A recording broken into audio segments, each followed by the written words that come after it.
បានមួយថ្ងៃគេមកលេងកុំយំមកយំមកគុំលេងកាត់ចូលលេងចិត្តពីនឹងមិនសមនេះសរសេររឿងប៉ុន្តែសងមកវិញសុកនឹងទុកមិនដល់ដឹងរៀនការចាស់ឈឺស្លាប់បាននឹងជាការពីបើត្រូវអស់ពេលគឺទៅមិនបានលីអស់កម្មមកពីវេលាដល់ថយក្រោយ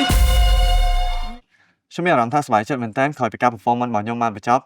ហើយខ្ញុំក៏សោកស្ដាយចំពោះកំហុសដែលខ្ញុំបានធ្វើនៅលើ stage